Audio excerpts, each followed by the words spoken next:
NC State rather, has hit a home run hire with Jennifer Patrick Swift. And coming off of what we just saw Florida State do, the league is certainly, I would expect, on an uptick. Jennifer joins us now. Coach, thanks so much for coming on. Really appreciate it. I'm Chris Spatola. Hi, nice to meet you on the air, but I'm appreciative for you to have me on. Well, it is our pleasure, most decidedly. I was rattling off the number of accomplishments you had in 7 years at St. Francis. I can understand, Coach, why NC State would want you. Why does Jennifer Patrick Swift want NC State? Well, I mean, what they had offered as far as the ability for me to come in and build a powerhouse again, like I did at St. Francis, just on a greater scale with a great platform, a solid university, and everything that it represents, and it's coming, the competition there, that they're just raising the bar. I mean, they're up there in the Directors Cup. It was just something that I knew coming into it that we could win. We could win big, and obviously, like you said, with Florida State last night in the ACC, I think the ACC is going to be a force to be reckoned with in the next couple years. So I think we're getting in at the right time. Yeah, well, it's again, it's incredible that Debbie Yao was able to go out and get somebody like you who's had such great success. I mean, just going back to your time there at St. Francis, Jennifer. How did you go about building that program over 7 years? I mean, the number of wins, you win at one point 38 games in a row. Just how were you able to build that program, and what do you take from that experience to now starting this thing here at NC State? Well, I think the biggest thing was the belief and the expectation that it didn't matter who was in the other dugout, what the front of their jersey said, how big or how small or in between compared to us, that, we had the talent, and when we stepped on that field, we expected to win. And, that didn't happen overnight. As I was there a few years and we got some really good talent in there, we started playing bigger venues, more stadiums, bigger names. And, at first we were not competing as well as I would have liked. And then as we got more comfortable in that environment, we started beating some teams and realizing, hey, they have to beat us. The challenge is for them. We're just going to come in and be who we are and be ourselves. And, I think I was blessed to get a lot of really great athletes. I got a lot of kids that were OT, PT, nursing, and that was kind of a niche we had at St. Francis, the ability to play Division I and have those clinical careers, but at the same time, it was just the belief. I mean, we coaches, we have an idea in our head, a culture, a plan that we have in front of us that we present to our teams. But at the end of the day, if they don't buy in, then none of that matters. And so for me, I'm about recruiting the whole person. There's been a couple kids that were great ball players that I might have had to walk away from in the past that, it's got to be the right fit, and I think that good character people that could really play ball was really how we built it. How does your recruiting philosophy, Jennifer, change going from St. Francis now to NC State? Well, I think I tell our teams all the time, the game doesn't know. The game doesn't know whether it's ACC, the NEC, SEC, Pac-12. It doesn't know any of that. It's about going out and playing the game. So, I believe the game itself is still the same, but I think with the amazing platform of now having NC State University behind my name and everything that it stands for, and all that we can offer there, I think it's going to draw a greater talent pool. And like I said, we were blessed to have some amazing talent come at St. Francis, but with that, I had to get turned down, and the word no I heard a lot just because, I would lose kids to the Power Five. But, we still went after them, and we lucked out with a few that helped turn our program around. But the good thing is I feel like with my coaching style, our recruiting and, the culture that we specifically look for, I think that brand is kind of out there with, who we are. They go hand in hand. I think now that we can, put NC State and the ACC behind the reason and the way that we do what we do, that we're going to get the top athletes in the country. Jennifer Patrick Swift, the new head softball coach at NC State, joining us here on ACC Today. I'm Chris Spatola.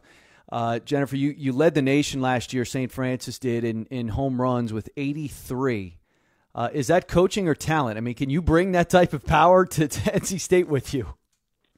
100%, absolutely. And that's the thing that, no disrespect towards my girls at St. Francis, but you've got to think, like, at the end of the day, were our kids the absolute, 18 best players in the country since our numbers were number one?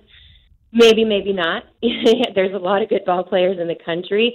But that being said, we have as a home run mindset. Offensively, every time our girls step in the box, and this is the philosophy that I'll bring to NC State, but it doesn't matter the situation, it doesn't matter the count, doesn't matter how many outs there are, our girls are trying to run it out of the yard. And so with that mindset, it's completely different. Most kids grown up and still are heard that home runs happen when you take a good swing by accident. We're trying to be intentional about it.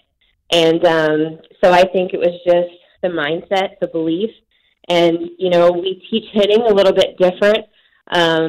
It's kind of the way that the best hitters in the country do, Major League Baseball players, and the old school Ted Williams and Mickey Mantle and Lou Gehrig and Babe Ruth, they all hit this way. But somehow through words, it kind of got lost in translation and what those guys were actually doing and what people said they were doing. And then, you had that creation of the quote-unquote softball swing. Well, I believe a swing is a swing, and, the best players in the world, player in the Major League Baseball, we're going to do what they do. We're going to swing like they do, and we're going to run it out like they do. Yeah, unbelievable. I love it. I want to come play for you now. Absolutely. You have 4 years left? No, believe me, I don't have 4 years left, and whatever 4 years you could get would not be worth your time. The thing I love about you, Jennifer, is, you have been through every step of the way. First of all, you were a tremendous, tremendous player at Methodist College. You got your start as an assistant coach in D3. You worked up to coach a season at D2 at Seton Hill. You were at Washington and Jefferson, and then obviously at St. Francis. If you could go back to that young assistant at the D3 level, with what you know now as the head coach at NC State, what would you tell that young assistant coach trying to crack into the business? Don't doubt the path. And, I think the biggest thing was, growing up in the 90s and watching the Arizonas and the Candreas and the UCLAs, when we were able to watch postseason when it was on TV every now and then, it was like, in awe and just like, gosh, that would be so amazing. And then, when you grow up a little bit older and you realize, well, maybe I can't play at that level, but maybe someday I can coach at that level. And then when you're young, you're kind of like, no, for me, I didn't have a big name university that I played at or a big high profile coach that could right away get me into Division I. And so, I never thought, when my first coaching job, that I'd be, in the ACC at NC State where I am today. And, I just think that I trusted the process. I trusted my knowledge of the game, and I trusted the old blue-collar method that, there's no substitute for hard work. And, I love the fact that I did it how I did it. I everywhere I was, I had to prove myself. I had to work from the ground up and grassroots in all levels. And, I think it's something that I'm certainly proud of. And I just think it's a testament to, you don't have to settle. It doesn't matter where you come from, what your background is. If you have a dream, go for it. And that's where, I just feel like I had always hoped it when I was younger, but I wish that, looking back, I'd be like, absolutely, I'm going to get there, So, it was a pretty amazing. Sometimes I look back and pinch myself. I feel like that, where I came from and didn't even have a stoplight in the town and, it's a very humbling thing, but I wouldn't change anything. I wouldn't take a year.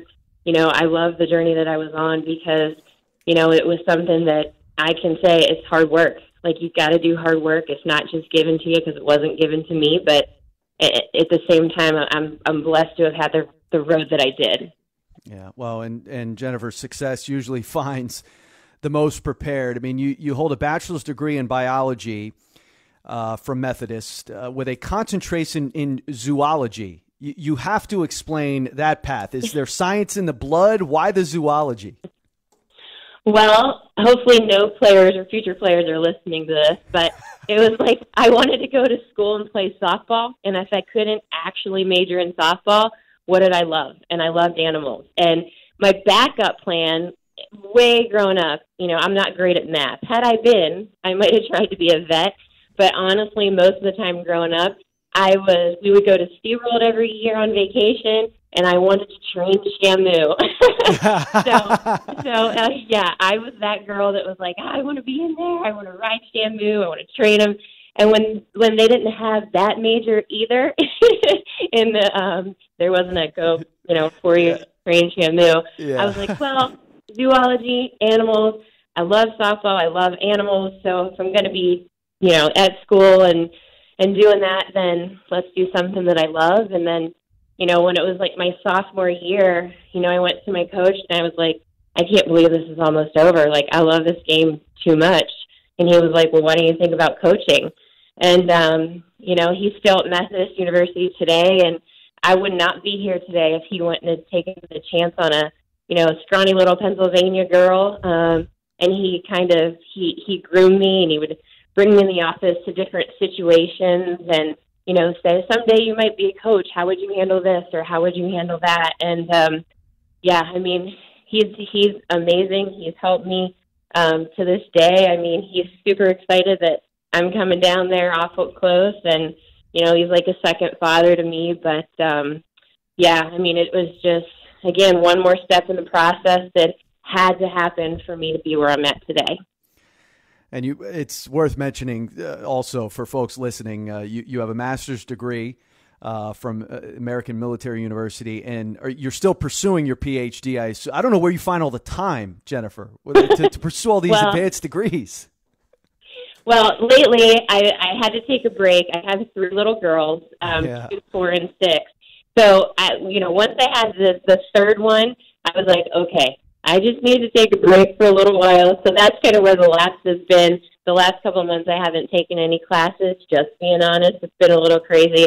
But the whole reason, especially, that I wanted to do the emphasis in sports psychology doctorate, because I'm a firm believer that, if I'm out there talking to players or recruits or my kids, or if they have, questions, concerns, or problems, I want to be able to answer it as educatedly as I possibly can. And I just felt with the students changing, the time changing, the world changing, that I just wanted to pursue that so that I could be the very best I could, to be the best coach, to be the best, mom off the field for those girls, and, be the best person and role model for them. And I just, I was like, well, what better way to do that? I can get a degree and I can learn how to be better and how to better myself for my players. Yeah.